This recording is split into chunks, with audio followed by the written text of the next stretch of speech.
তাহলে আজকে আমাদের ক্লাস হচ্ছে 4 ভাগ মতে অনুমান প্রমাণ খণ্ডন।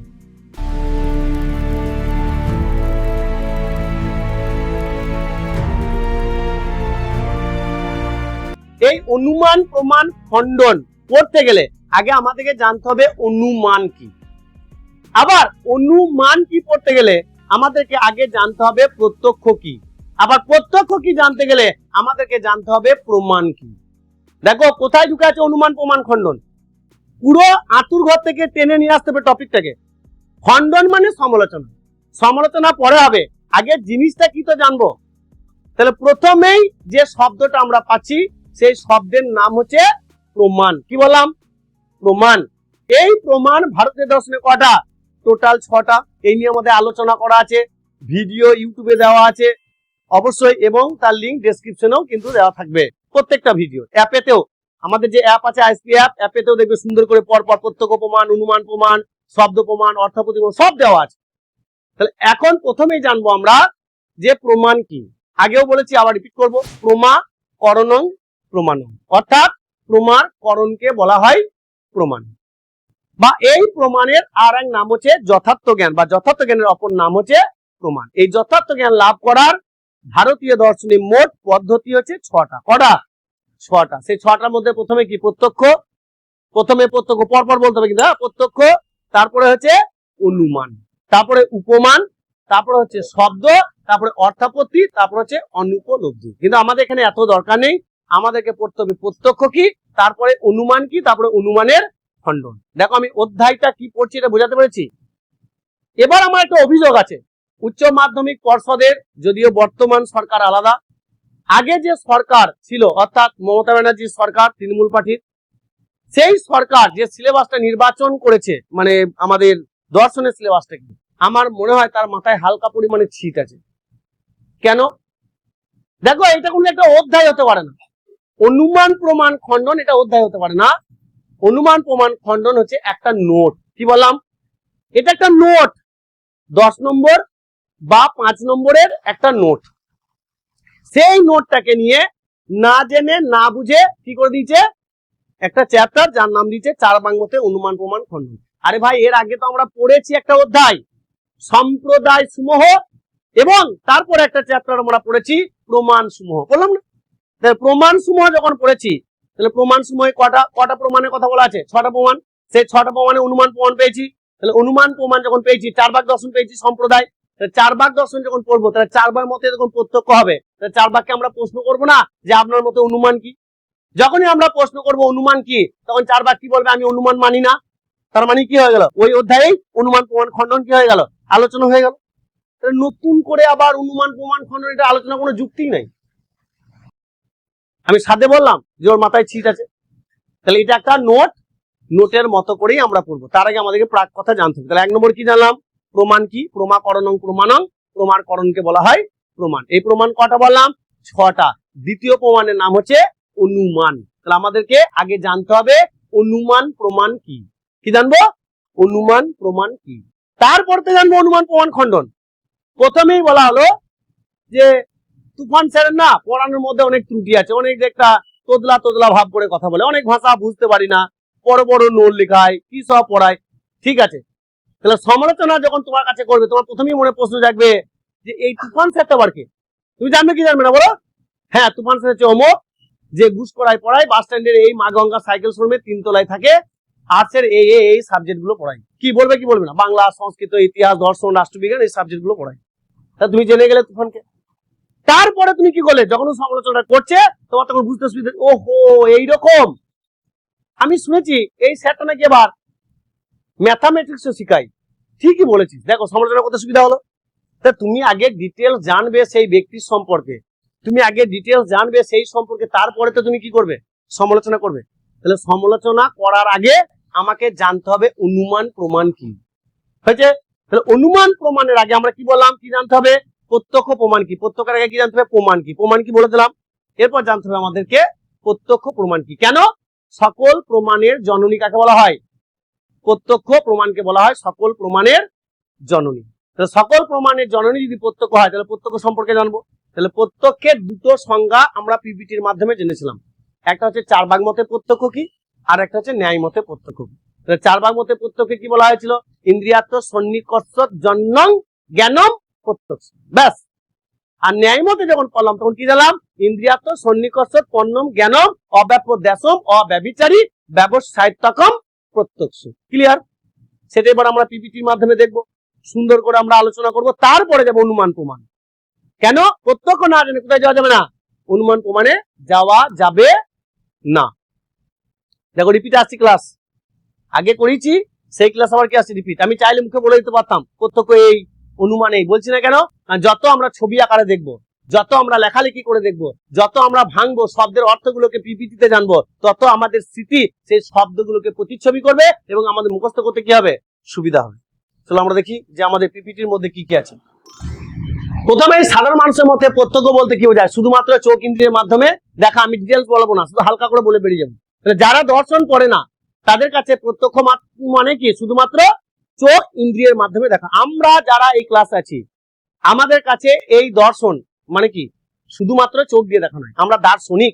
যিনি দর্শন পড়ান তিনিও দার্শনিক, যিনি দর্শন পাঠ করেন তিনিও দার্শনিক। আর যাদের দর্শন আমরা পড়ছি জ্ঞানী ব্যক্তি, তারাও কি?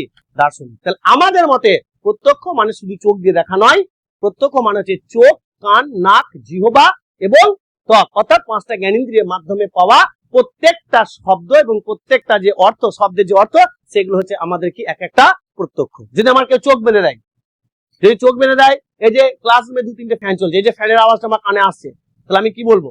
অবশ্যই ফ্যানটা চলছে। তাহলে এটা আমার যথার্থ জ্ঞান হলো কি না হলো? তাহলে কানের মাধ্যমে যথার্থ জ্ঞান পেলাম, চোখ দিয়েও পেলাম, নাক দিয়েও পেলাম, জিহ্বা দিয়েও পেলাম, সব দিয়ে পেলাম। তাহলে আমরা যারা দার্শনিক, আমরা যারা দর্শন পড়ি, আমরা পাঠকরা এবং শিক্ষকরা যারা পড়ান, সবাই দার্শনিক। আমাদের মতে প্রত্যক্ষ মানে শুধু চোখে দেখা নয়, আমাদের মতে প্রত্যক্ষ মানে হচ্ছে সকল ইন্দ্রিয়ের মাধ্যমে পাওয়া, অর্থাৎ পঞ্চম ইন্দ্রিয়ের মাধ্যমে পাওয়া সর্বপ্রকার জ্ঞানই হচ্ছে প্রত্যক্ষ। একদম জলের মতো পরিষ্কার। এখানে সাধারণ মানুষ কারা? যারা দর্শন পড়ে না। মনে করো তোমার কোনো একটা বন্ধু সায়েন্স দিয়ে পড়ে, তোমার কোনো একটা বন্ধু কমার্স নিয়ে পড়ে বা আর্টসে পড়ে, কিন্তু দর্শন দেখে নাই। তার কাছে দর্শন মানে শুধুমাত্র, প্রত্যক্ষ মানে শুধুমাত্র কি হবে? চোখ দিয়ে দেখা। কিন্তু তোমার কাছে শুধু চোখ দিয়ে দেখা প্রত্যক্ষ নয়। একদম পরিষ্কার। এটা সাধারণ মতে পরীক্ষা আসতে পারে কখনো কখনো। নেক্সট, দর্শনের পরিভাষায় প্রত্যক্ষ কাকে বলে? দার্শনিক পরিভাষায়, বিশেষ করে ভারতীয় দর্শনে প্রত্যক্ষ প্রমাণ হলো ইন্দ্রিয় ও বিষয়ের সংযোগের ফলে উৎপন্ন কোন বস্তুর প্রত্যক্ষ। কার সঙ্গে বলেছে? ইন্দ্রিয়ের সঙ্গে বিষয়ের। আমরা যাব, এক্সপ্লেন করবো একটু পরে, সংজ্ঞাগুলোকে ভাঙবো। সংযোগের ফলে উৎপন্ন কোন বস্তুর প্রত্যক্ষ, অভ্রান্ত ও সুনিশ্চিত জ্ঞান। সহজ কথায় নিজের পঞ্চম ইন্দ্রিয়ের সাহায্যে কোনো কিছু সরাসরি দেখার, শোনার বা অনুভব করার মাধ্যমে যে সত্য বা প্রমাণ পাওয়া যায়, তাই হলো কি? প্রত্যক্ষ প্রমাণ। এটা একটা বইয়ের কোন একটা অংশকে তুলে এটাকে আমি এখানে দিয়েছি শুধুমাত্র বোঝার জন্য, কিন্তু এরপরে আমাদের স্টাইলে পড়তে হবে। একদম সংস্কৃত শ্লোক লিখে পাঠ পাঠ করে কি করতে হবে? ভাঙতে হবে। আমি বারবার বলেছি আমরা পড়ছি অনুমান প্রমাণ খণ্ডন, কিন্তু তার আগে প্রমাণ পড়লাম, প্রমাণের মধ্যে প্রত্যক্ষ পড়তে হবে। প্রত্যক্ষ না হলে কি যেতে পারবো না, আমরা অনুমানে যেতে পারবো না। হালকা করে দেখে নেবো যে প্রত্যক্ষ প্রমাণ কি। এখানে 5টা ইন্দ্রিয় দেওয়া হয়েছে। আমাদের টোটাল ইন্দ্রিয়ের সংখ্যা কয়টা? 11টা, তাই তো? মনে আছে তো? ভুলবে না কোনোদিন। 11টা। কিন্তু আমি এখানে কটা ইন্দ্রিয় দিয়েছি? 5টা। কেন? 4 ভাগ মতো ইন্দ্রিয় কটা? 4 ভাগই তো বলছি। তাহলে চক্ষু, কর্ণ, নাসিকা, জিহ্বা, ত্বক, এই 5টা জ্ঞানেন্দ্রিয় একমাত্র ইন্দ্রিয়। 4 ভাগ মতে না মন আছে, না বাক, পানি, পাদ, পায়ু, উপস্থ। এই বাকি 6টা ইন্দ্রিয়ের কোনো দাম নাই বা উনি স্বীকার করেন না। ওই জন্য এই 5টা ইন্দ্রিয় আমি এখানে তোমাদের সামনে তুলে ধরেছি। মনে থাকবে 4 ভাগ মতো ইন্দ্রিয় মানে হচ্ছে এই 5টা। অর্থাৎ উনি বা উনারা প্রত্যক্ষের যে সংজ্ঞা দেবেন, সেই সংজ্ঞায় শুধুমাত্র এই 5টা ইন্দ্রিয়কে ইঙ্গিত করা হবে, অন্য কাউকে ইঙ্গিত করা হবে না। নেক্সট চলে এসেছি 4 ভাগ মতে প্রত্যক্ষ। কি লেখা আছে? 4 ভাগ মতে প্রত্যক্ষ। তাহলে 4 ভাগ মতে প্রত্যক্ষের সংজ্ঞায় কি বলা ছিল? ইন্দ্রিয়ার্থ সন্নিকর্ষোৎপন্নম জ্ঞানম প্রত্যক্ষম। এবার এগুলোকে আমরা কি করবো? ভাঙবো। প্রথমেই যদি আমরা ভাঙি কি পাবো? ইন্দ্রিয়। তাহলে ইন্দ্রিয় মানে একটু আগে ছবিতে আমরা কি জানলাম? কটা ইন্দ্রিয়? 5টা জ্ঞানেন্দ্রিয়। তার বেশিও নয় আর তার কমও নয়। তারপর কি জানবো? আমাদের 5টা জ্ঞানেন্দ্রিয়ের মধ্যে চোখ, আর কি আছে? কান, নাক, জিহ্বা, ত্বক। এটা একটা ফর্মালিটি আমরা জানি, তবু আমি এই ছবিগুলো দিয়েছি তাতে দেখতে সুন্দর লাগে পিপিটিটা। নেক্সট কি শব্দ আছে? অর্থ। অর্থ মানে কি? বিষয়। যে কোনো বিষয় তো হতে পারে না, প্রত্যেকটা ইন্দ্রিয় একটা নিজ নিজ বিষয় থাকবে। এই যেমন আমি কি বললাম, চোখ বেঁধে দিয়ে আমি যদি মনে করো আমার ওয়াশরুমে থাকি আর ফ্যান গুলো যে সমস্ত স্টুডেন্টরা সাইডে চলে যায়, তাহলে আমি কিন্তু ওয়াশরুম থেকে শুনতে পাবো যে ফ্যানটা চলছে। তাহলে এটা কার বিষয়? শব্দটা কার বিষয়? কানের বিষয়। এই যে লাল, নীল, সবুজ, এই যে জিনিসগুলো আমি দেখছি, এগুলো কার বিষয়? এগুলো চোখের বিষয়। মিষ্টি, তেতো, ঝাল, হালকা টক, এগুলো কার বিষয়? জীবের। এটার নাম হচ্ছে কি? অর্থ বা বিষয়। শুধু ইন্দ্রিয় থাকলে হবে না, তার কি থাকতে হবে? বিষয় থাকতে হবে। নেক্সট কি থাকছে আমাদের? সন্নিকর্ষ বা সংযোগ। ইন্দ্রিয়ের সঙ্গে বিষয় কি হতে হবে? একটা সংযোগ হতে হবে। শুধু ইন্দ্রিয় থাকলে হবে না, তার সঙ্গে সংযোগ থাকতে হবে। নেক্সট কি থাকছে? উৎপন্ন, যেটা উৎপন্ন হয়েছে সেটা হচ্ছে জ্ঞান, আর সেই জ্ঞানটার নামই হচ্ছে কি? প্রত্যক্ষ প্রমাণ। হলো, আমি বেশি কিছু বলবো না এখানে।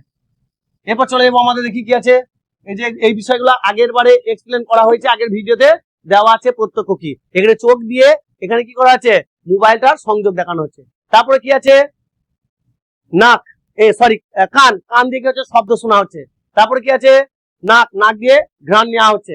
তারপরে কি আছে? জিহ্বা দিয়ে স্বাদ। তারপরে কি আছে? বরফ, অর্থাৎ স্পর্শ ইন্দ্রিয়ের মাধ্যমে সংযোগ এবং সঠিক জ্ঞান। এটা ছিল টোটাল 4 বাগদের মতে কি? প্রত্যক্ষ। এরপর আমাদের জানতে হবে ন্যায় মতে প্রত্যক্ষ, কারণ আমরা ন্যায় মতে প্রত্যক্ষটাকে স্কিপ করবো, কারণ আমাদের দরকার নেই। কারণ যেহেতু করছি 4 ভাগ, তাহলে 4 ভাগ মতে প্রত্যক্ষই একমাত্র প্রমাণ, অন্য কোনো প্রমাণ নাই। তাহলে প্রত্যক্ষই একমাত্র প্রমাণ জানলাম। এরপরে চলে যাবো আমরা একবারে ডাইরেক্ট অনুমান প্রমাণ কি। ক্লাসে কাউকে বোরিং লাগছে না তো? বোরিং লাগলে বলবে, হ্যাঁ, অন্য অন্য ব্যবস্থা আছে, একটু ডান্স ফান্স লাগিয়ে দেবো, দেখতে সুন্দর লাগবে। দেখো, চলে এসেছি আমরা অনুমান প্রমাণ। তাহলে কি বললাম? তুফানদা কে, যেমন আমরা আগে জেনেছিলাম, তারপরে তুফানদার সমালোচনা করেছিলাম। এখানে আমরা আগে কাকে জানবো? অনুমান। তাহলে অনুমান কি? তাহলে অনুমান প্রমাণের সংজ্ঞায় আমাদেরকে জানতে হবে যে প্রত্যক্ষ লব্ধ বিষয়কে যখন আমরা অপ্রত্যক্ষ রূপে জানি, তখন তাকে বলা হয় অনুমান। দেখো, আমি বলেছি অনুমান প্রমাণ করতে গেলে আগে আগে পড়তে হবে। বলো, সংজ্ঞাটা কি ছিল? অনুমান। এখানে লেখাটা কি হলো? তাহলে প্রশ্ন জাগতো তো যে প্রত্যক্ষ আবার কি। তাহলে প্রত্যক্ষ আমরা আগে জেনে এলাম তো। 5টা জ্ঞানেন্দ্রিয়ের মাধ্যমে পাওয়া যে যথার্থ জ্ঞান, তার নামই হচ্ছে প্রত্যক্ষ। আর এই প্রত্যক্ষ লব্ধ বিষয়কে যখন আমরা অপ্রত্যক্ষ রূপে জানি, তখন তাকে বলা হয় কি? অনুমান। যেমন এই যে তোমরা ক্লাসরুমে বসে আছো, তোমাদের প্রত্যেকের পায়ের যে দুটো করে স্যান্ডেল বা জুতো, কি বাংলায় শু না কি বলে, ওইটা কোথায় আছে? বাইরে আছে। তাহলে ওইটা তুমি চোখে দেখতে পাচ্ছ? যতক্ষণ পায়ে ছিল, তুমি চোখে দেখো না, পায়ে আছে, ওটাও তো প্রত্যক্ষ। পা কি স্পর্শ ইন্দ্রিয়? তো আমার পায়ে জুতো আছে, চোখ দিয়ে দেখা দরকার নেই, ওটা একটা প্রত্যক্ষ। যতক্ষণ পায়ে ছিল প্রত্যক্ষ ছিল, খুলে দিয়ে রুমে চলে এসছো, তাহলে এখন জুতোগুলো বাইরে আছে, এই যে বসে বসে তুমি জুতোটাকে উপলব্ধি করছো, এটার নামই কি? অনুমান। তাহলে প্রত্যক্ষ লব্ধ বিষয়কে, মানে আগে প্রত্যক্ষ হয়েছে সেই বিষয়টাকে যখন পুনরায় আবার স্মরণ করছো, সেই প্রক্রিয়ার নামই কি হচ্ছে? অনুমান। ক্লিয়ার? দেখো, তোমার জুতো তোমারই অনুসরণ হবে, আমার জুতোটা তোমার চোখে ভাসবে না। কেন? আমার জুতো তোমার প্রত্যক্ষ হয়নি। তাহলে প্রত্যক্ষ না হলে কি হবে না? অনুমান হবে না। আর অনুমান যদি না হয়, তাহলে খণ্ডন কি করে হবে? 4 ভাগদেরকে আমরা জিজ্ঞাসা করেছি আপনার মতে অনুমান কি, বলেছে অনুমান কোনো প্রমাণই নয়। পরিষ্কার? অনুমান যে প্রমাণ নয়, তার তো কি দিতে হবে? যুক্তি দিতে হবে। টোটাল কম বেশি 5টা যুক্তি, স্ট্রং 5টা যুক্তি ওনারা দিয়েছেন কেন অনুমান প্রমাণ নয়। কেন অনুমান দ্বারা পাওয়া জ্ঞান সব সময় যথার্থ জ্ঞান হতে পারে না। তুমি বাইরের জুতোটা রেখে এসছো, কথা ভালো করে বুঝবে। তুমি বাইরের জুতোটা রেখে এসছো, আচ্ছা জুতোটা আছে তুমি 100% বলতে পারবে? এমন তো হতে পারে তোমাদের কোনো বন্ধু পরে চলে যেতে পারে, এমনও হতে পারে কুকুরে নিয়ে পালিয়ে যেতে পারে। ম্যাক্সিমাম ক্ষেত্রে কি হয়? কুকুরে দেখবে জুতো নিয়ে পালাই কি পালায় না। কিন্তু তুমি চোখের সামনে আমাকে দেখছো, কখন এটা বলতে পারবে না তুফানদা নাই? তাহলে জানতে পারবে তোমার চোখ দুটো ফুটো হয়ে গেছে।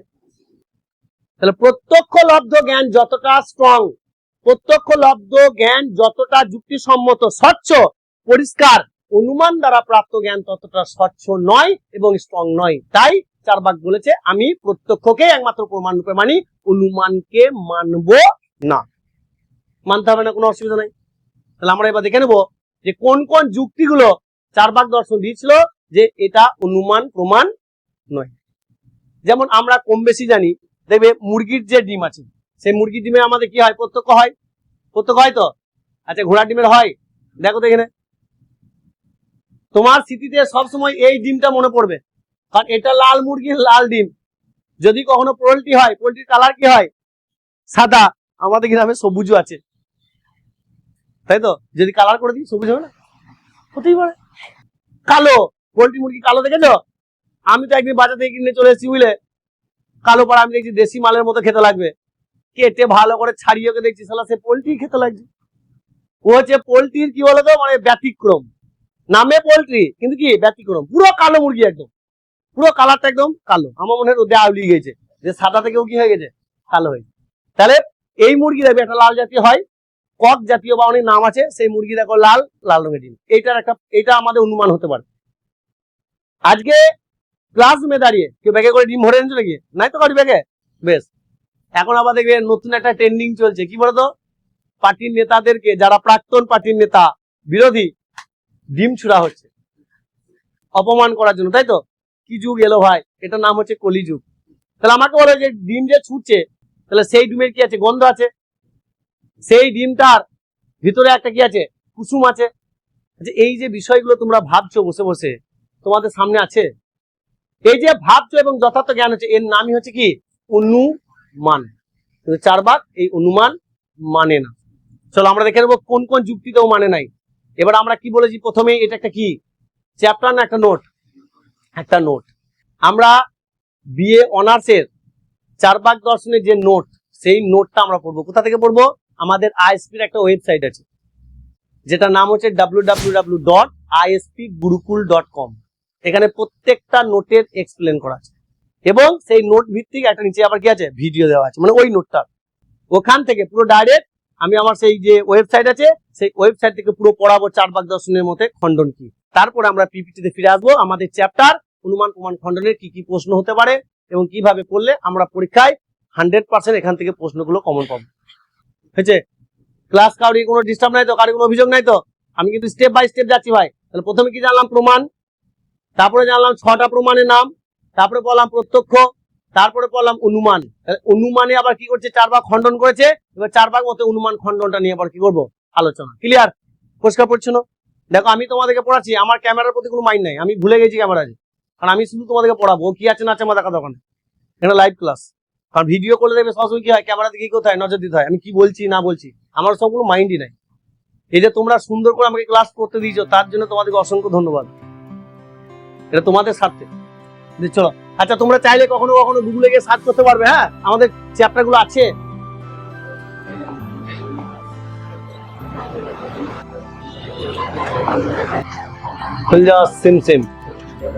ispgurukul.com ওদেরকেও এইভাবেই পড়েছি, সেম ফরম্যাটে, সেম ফর্মুলায় ওদেরকে আমি পড়েছি।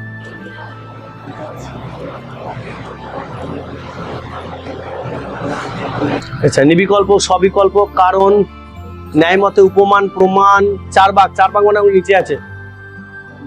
Next page. বৌদ্ধ অষ্টাঙ্গিক মার্গ, বৌদ্ধ দর্শন তোমাদের এখন নেই। আচ্ছা, প্রত্যক্ষ প্রমাণ, এটা হচ্ছে চারবাক মতে প্রত্যক্ষ প্রমাণ, চারবাক মতে শব্দ প্রমাণ, চারবাকদের দেহাত্মবাদ। নেক্সট পেজ যেতে হবে, 3 নম্বর পেজ। চারবাক মতে অনুমান, এই দেখো পেয়েছি, দেখো আমাদের ওয়েবসাইট আছে চারবাক মতে কি অনুমান প্রমাণ। হয়েছে? আর দেখো ভারতীয় দর্শনের যে শব্দ এবং অর্থ ধারণা প্রথম অধ্যায়, এই প্রথম অধ্যায় দেখো ওয়েবসাইটে বানানো আছে নোট, এবং এক্সপ্লেন করা আছে, বইয়ের মতো করে লেখা আছে, সুযোগ পেলে কখনো পড়তে পারো। এরপর চলে যাবো আমাদের এখান থেকে ডাইরেক্ট সেই নোটটাই, যেই নোটটাই চারবাকরা অনুমান প্রমাণ কি করেছে? খণ্ডন করেছে। দেখি কি কি বলছে এখানে।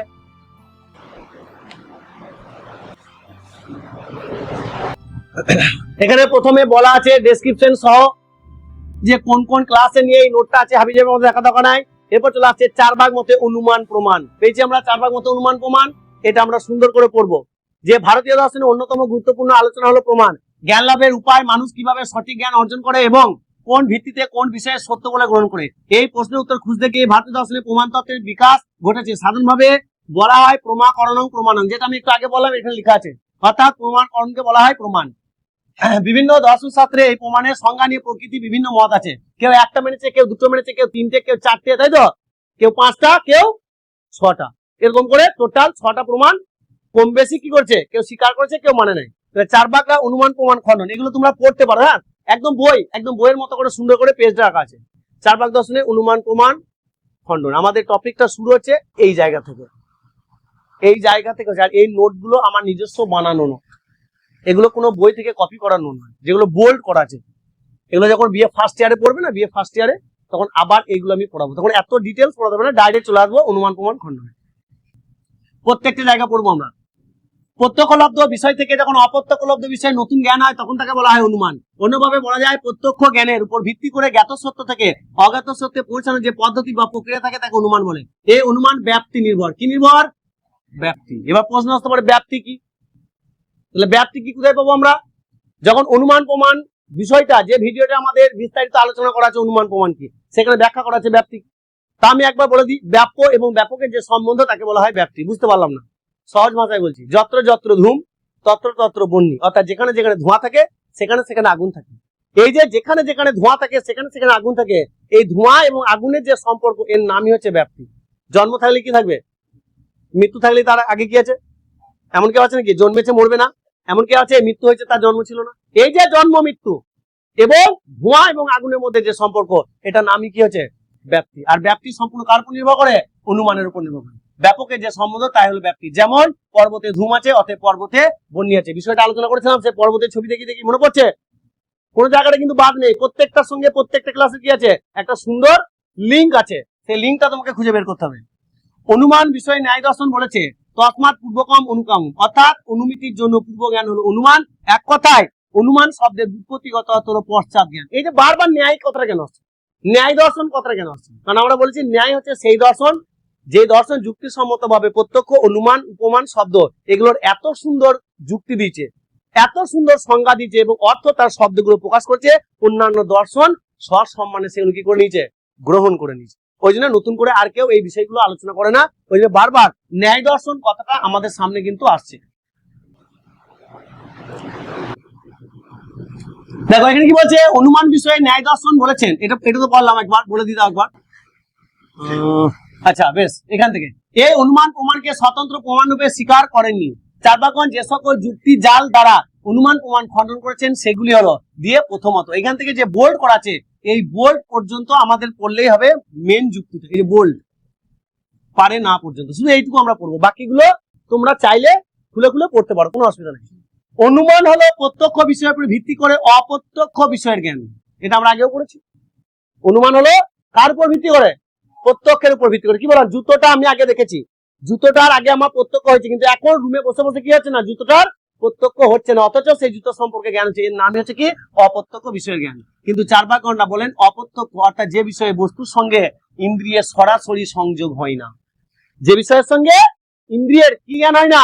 সরাসরি জ্ঞান হয় না। যেমন আমার পায়ের জুতোটার সঙ্গে এখন সরাসরি জ্ঞান হচ্ছে, তার মানে জুতোটা নাই।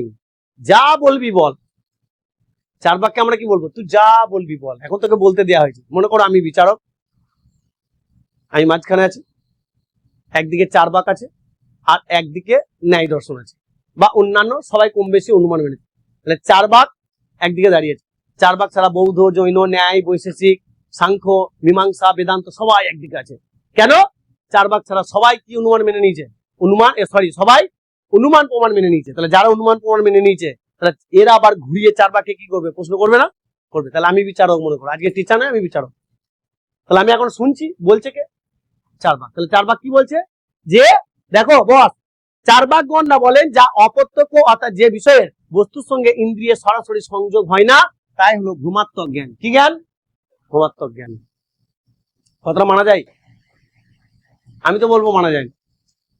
কেন মানা যায় না? মনে করো আমার পূর্বপুরুষ, ভালো করে বুঝবে কথা আমি কি বলতে চাইছি। ওরা, এটার মানে কি বলতো, যাহা একমাত্র পাঁচটা জ্ঞানেন্দ্রিয়ের মাধ্যমে সরাসরি জানতে পারি তারই একমাত্র অস্তিত্ব আছে, বাকি কাউরির কি নাই? অস্তিত্ব নাই। আমি পৃথিবীতে নিশ্চয়ই হেলে সাপের মতো আসি নাই, আমার আসার একটা প্রক্রিয়া আছে। আমি আমার পিতা মাতার হাত ধরে এসেছি, আমার পিতা মাতা তার হাত ধরে এসেছি, তার পিতা মাতা তার হাত ধরে এসেছি, এইভাবে আসছে তো। আমাকে বলতো আমার সেই পূর্বপুরুষদের চোখ দিয়ে, কান দিয়ে, নাক দিয়ে, জিহ্বা দিয়ে বা অন্যান্য কোনো ইন্দ্রিয়ের মাধ্যমে জ্ঞান হচ্ছে? হচ্ছে না।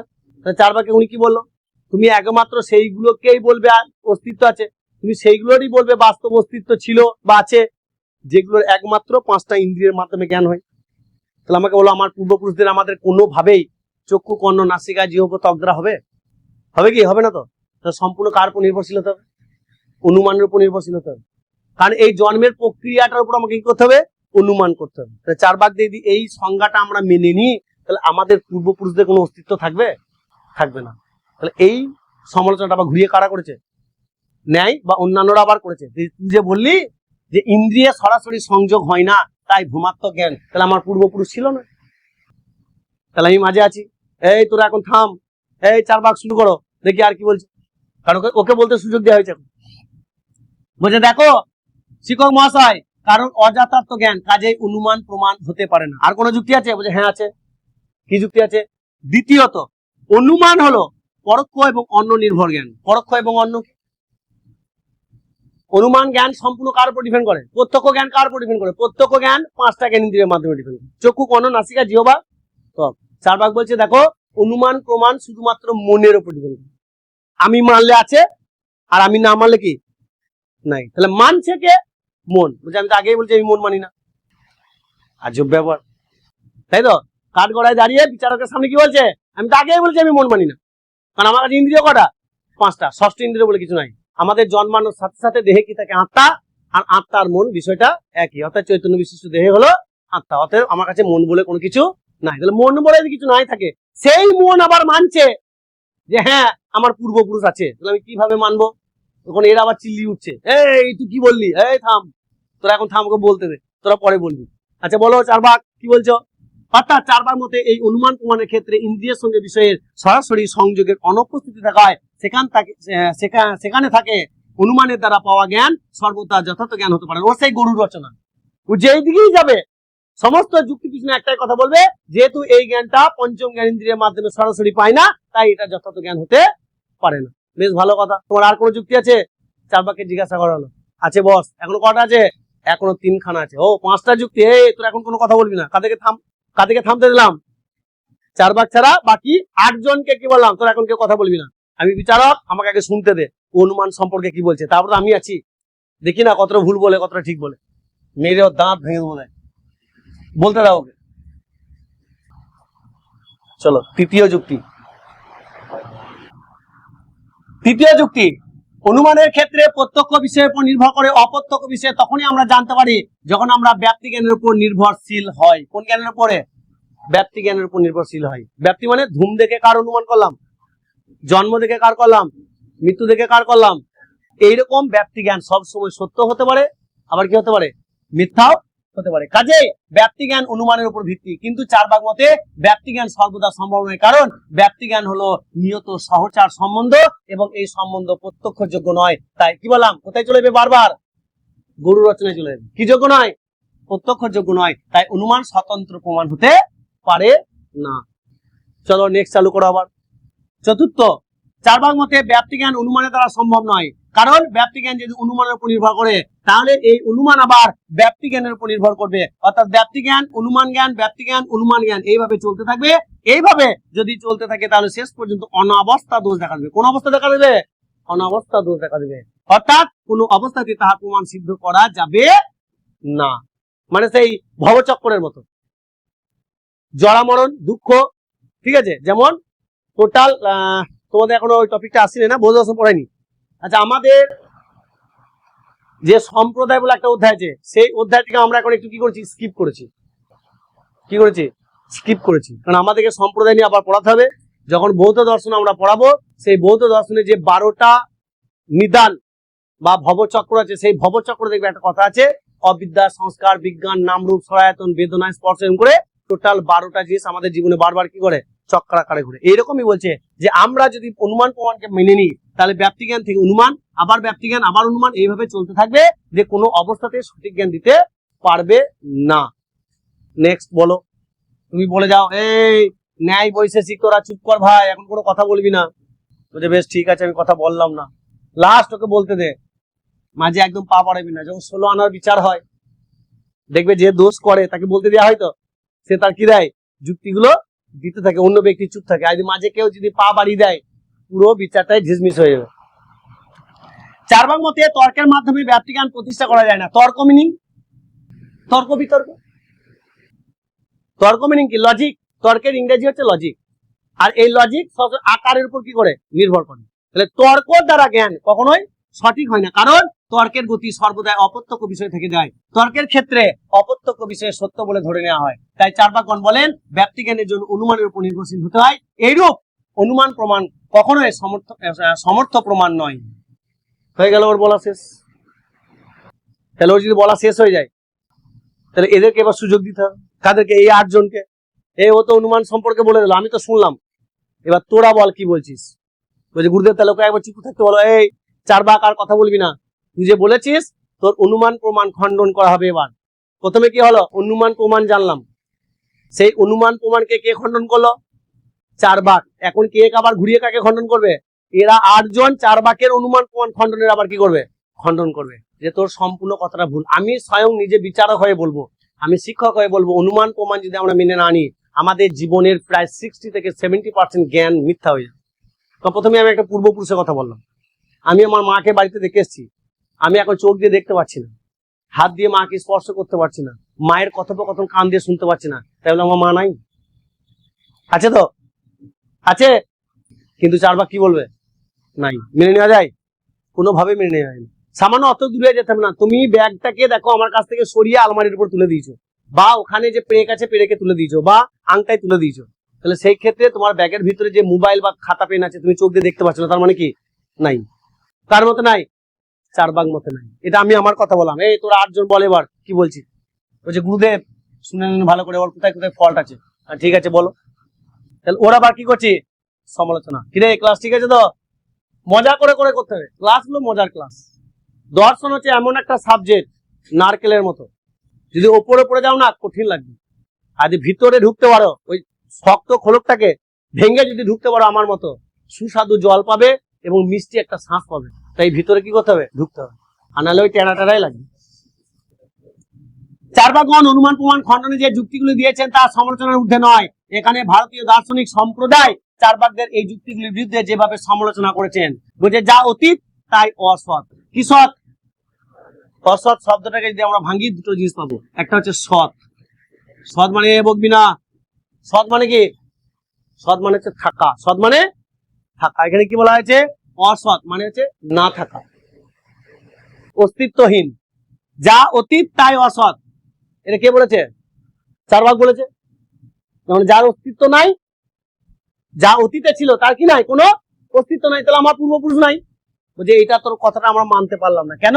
চার্বাক এই যুক্তি গ্রহণযোগ্য নয়, কারণ আমাদের মৃত পূর্বপুরুষদের অস্তিত্ব প্রমাণ করতে গেলে অপ্রত্যক্ষ বিষয়রূপে একমাত্র কাকে? অনুমান প্রমাণের উপরে কি করতে হয়? নির্ভরশীল হতে হয়। অন্য কোনো প্রমাণ এখানে চলবে না। দ্বিতীয়ত, অপ্রত্যক্ষ ব্যাখ্যা সর্বদাই প্রত্যক্ষ দ্বারা সম্ভব নয়, কেননা অপ্রত্যক্ষে কোনো কিছুই প্রমাণের জন্য শেষ পর্যন্ত অনুমানের উপরই নির্ভর করতে হয়। যেমন ক্ষিতি, অপ, তেজ, মরুত এই 4টি মহাভূতের প্রত্যক্ষ সম্ভব হলেও চতুর্ভুজের পরমাণুগুলি কিভাবে একত্রিত হয়ে কিভাবে যাবতীয় বস্তু উৎপন্ন হয় তা প্রত্যক্ষ করা যায় না। কথাটা কিন্তু ঠিক। চার্বাককে আমরা প্রশ্ন করেছিলাম, আমাদের দেহ, আমাদের দেহে আত্মা, এই পৃথিবীর সমস্ত যত জড় জগৎ আছে, যত জীব আছে, সবার উৎপত্তি কিভাবে হয়? কি বলেছিল? ক্ষিতি, অপ, তেজ, মরুত, তাই তো? এই 4টি ভূতের দ্বারাই জগতের সবকিছু সৃষ্টি, এবং এই 4টি ভূতের দ্বারাই জগতের সবকিছু প্রলয় ঘটবে। এবার আমাকে একটা প্রশ্ন করো, এই যে মাটি, জল, বায়ু, অগ্নি, এদের যে ছোট ছোট পরমাণু এবং অণুগুলো আছে, ওরা কিভাবে মিশছে আমরা কেউ দেখতে পাই? তাহলে ওদের যে মিশ্রণ হওয়া, ওদের যে অনুপাত, ওইটা আমাদেরকে কি করতে হয়? অনুমান করতে হয়। তাহলে চার্বাক তো ঘুরিয়ে অনুমানই ঢুকে গেল। তুমি নিজে অনুমান স্বীকার করছো, আর লেখার বেলায় আমাদেরকে বলছো যে আমি অনুমান মানি না। তুমি সিগারেট খাচ্ছ আর লোককে জ্ঞান দিচ্ছ, সিগারেট খাবি না ক্যান্সার হবে, মানবে কেউ? তুই তো নিজেই অনুমানের উপর দাঁড়িয়ে আছিস। এরা 8 জন কি বলছে? তুই নিজেই অনুমানের উপর দাঁড়িয়ে আছিস। কারণ ক্ষিতি, অপ, তেজ, মরুতে যে পরমাণু অণুগুলো, সেগুলো কিভাবে সংযুক্ত হয়ে আমাদের দেহ এবং আত্মার সৃষ্টি হলো সেটাই তো অনুমান লব্ধ, যেটা তো চোখে দেখা যায় না। তা তুই বলছিস আমি অনুমান মানি না, দিয়ে পুরো চার্বাক দর্শনের মুখটাকে পুরো কি করে দেওয়া হলো? বন্ধ করে দেওয়া হলো। এটা ছিল আপাতত চার্বাক দর্শনকে অনুসরণ করে অনুমান প্রমাণ খণ্ডনের একটা নোট। কি কি যুক্তি দিয়েছে তার আবার আমরা কি করলাম? সমালোচনা করলাম। ঠিক আছে, এবার চলে যাবো আমরা পিপিটিতে। প্রশ্ন দরকার তোমাদের। এটা তো বোঝা হলো, মানে বোঝাটাকে তো মাথায় বোঝা করে নিয়ে ঘর গেলে হবে না, বুঝে কি করতে হবে? বাড়ি যেতে হবে, প্রশ্ন বুঝে নিতে হবে যেখান থেকে কি কি প্রশ্ন আসতে পারে। আমরা এবার পিপিটিতে চলে যাবো। ঠিক আছে, চার্বাক দর্শন ভারতীয় দর্শনের ধারা, প্রত্যক্ষ প্রমাণ এবং অনুমানের কি খণ্ডন তত্ত্ব। এটা হচ্ছে আমাদের টপিক। নেক্সট প্রথমেই স্লাইডে কি পাবো? ভারতীয় দর্শন এবং নাস্তিক চার ভাগ। তাহলে চার ভাগ দর্শন কি সম্প্রদায়ের মধ্যে পড়ে? আস্তিক না নাস্তিক? নাস্তিক সম্প্রদায়ের মধ্যে পড়ে। নেক্সট, চার ভাগ শব্দের নামকরণ কি বলতে হবে? চার ভাগ শব্দের কি নামকরণ? তাহলে চারু বাক শব্দ কি বলা হয়েছে? চারু বাক। চারু শব্দের অর্থ হলো সুন্দর এবং বাক শব্দের অর্থ হলো বাক্য। চার ভাগদের ভোগ, চার ভাগরা হচ্ছে ভোগবাদী বাণী, সাধারণত মানুষের কানে অত্যন্ত শ্রুতি মধুর আকর্ষণীয় শোনায়, এটি সবচেয়ে গ্রহণযোগ্য ব্যাখ্যা। চারু মানে মিষ্টি মিষ্টি কথা বলে, ওই জন্য বেশি গ্রহণযোগ্য। নেক্সট কি থাকছে আমাদের? চর্ব ধাতু। চর্ব ধাতু অর্থ চিবিয়ে খাওয়া অর্থাৎ বা ভোগ করা। যতদিন বাঁচবো সুখে বাঁচবো এবং ভোগ করবো। পরীক্ষা আসতে পারে, যতদিন বাঁচবো সুখে বাঁচবো, প্রয়োজনে ধার করে কি খাবো? ঘি খাবো। উক্তিটি কাদের? উক্তিটি একমাত্র চার ভাগদের। এই চরম ভোগবাদী মানসিকতার জন্যই এই দর্শনের নাম হয়েছে কি? চার ভাগ দর্শন। প্রতিষ্ঠাতা, প্রতিষ্ঠাতাকে মহর্ষি ঋষি চারবাক। অন্য একটি ঐতিহাসিক মতে চারবাক নামে একজন প্রাচীন জড়বাদী ঋষি ছিলেন। তার প্রচারিত মতবাদকে তার নাম অনুসারে করা হয় চারবাক দর্শন। আদি প্রবক্তা দেবগুরু বৃহস্পতি। চারবাক দর্শনের প্রতিষ্ঠাতা হলেন দেবগুরু বৃহস্পতি মুনি। এই কারণে চারবাক দর্শনকে, এই বানানটা কিন্তু ভুল আছে, হ্যাঁ, বৃহস্পতি দর্শন ও বলা হয়ে থাকে। সাধারণ মানুষের লৌকিক স্তরে চিন্তা ভাবনায় প্রতিফলন থাকায় এই দর্শন অত্যন্ত জনপ্রিয় ছিল এবং একে লোকায়ত দর্শন বলা হয়। একটা নোট আমরা পেয়েছি এখান থেকে, প্রশ্ন একটা পেলাম, কোন দর্শনকে লোকায়ত দর্শন বলা হয়? কাকে বলা হয়? চারবাক দর্শন। মনে রাখবে, একমাত্র লোকায়ত দর্শন কাকে বলা হয়? চারবাককে। চারবাক ছাড়া অন্য কাউকে লোকায়ত দর্শন বলা হয় না। চারবাক মতে প্রত্যক্ষই একমাত্র প্রমাণ। বললাম তো, অনুমান প্রমাণ করতে গেলে কি করতে হবে? প্রত্যক্ষ প্রমাণ, এটা আমরা পড়েছি, তাও একবার জাস্ট খালি একবার বলে দেবো পিপিটির জন্য। চারবাক দর্শনে জ্ঞান তত্ত্ব অনুযায়ী কেবলমাত্র প্রত্যক্ষই হলো একমাত্র সত্য এবং বৈধ প্রমাণের একমাত্র মাধ্যম। সংজ্ঞা: আমাদের পঞ্চমেন্দ্রিয় চক্ষু, কর্ণ, নাসিকা, জিহ্বা, ত্বকের সাথে বাহ্যিক কোনো বস্তু সরাসরি সংযোগ হলে যে সংশয়হীন নিশ্চিত জ্ঞান উৎপন্ন হয় তাকে বলা হয় প্রত্যক্ষ।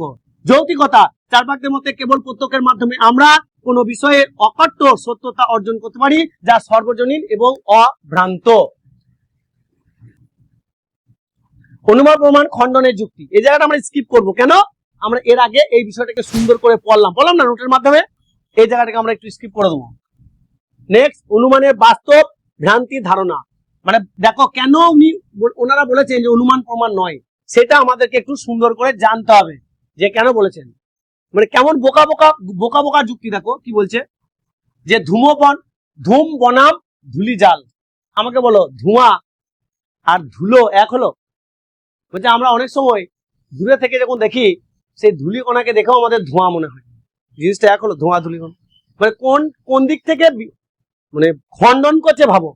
বলছে আমরা পাহাড়ের চূড়ায় কোনো মেঘের টুকরো বা প্রচন্ড বেগে উঠতে থাকা ধুলি কণার কুয়াশাকে দূর থেকে ধোঁয়া বলে কি করি? ভুল করতে পারি, এবং সেখানে আগুন রয়েছে বলে কি করতে পারি?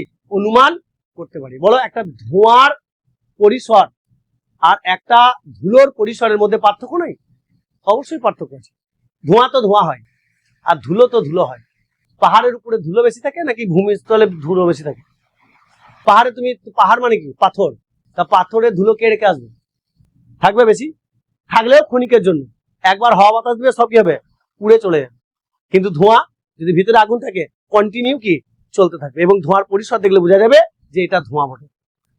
কিন্তু ওরা ওদের মতো যুক্তি দিয়েছে। কিন্তু সেখানে গিয়ে যদি দেখা যায় কোনো আগুন নেই, তবে তা আমাদের অনুমানটি সম্পূর্ণরূপে ব্যর্থ বলে প্রমাণিত হয়। এই বাস্তব উদাহরণটি প্রমাণ করে যে অনুমান সবসময় সত্য এবং অভ্রান্ত নয়। এটা আমি ব্যক্তিগতভাবে মানতে পারলাম না। আপাতত এটাই ছিল আমাদের চারবাক দর্শনের অনুমান প্রমাণ এবং অনুমান প্রমাণ কি খণ্ডন। আর কোনো প্রশ্ন? বুঝাতে পারছি এটা একটা নোট বক্স, কিন্তু বারবার বলছে এটা কিন্তু অধ্যায় নয়। অধ্যায় হলে এর মধ্যে অনেক কিছু আলোচনা করতে হতো, অনেক পিপিটি হতো, অনেক কিছু হতো। এর কিছুই নেই, যতটুকু ছিল পড়ে দিলাম। বেশ, আজকের মতো এই পর্যন্ত, ঠিক আছে? আবার পরে দেখা হবে।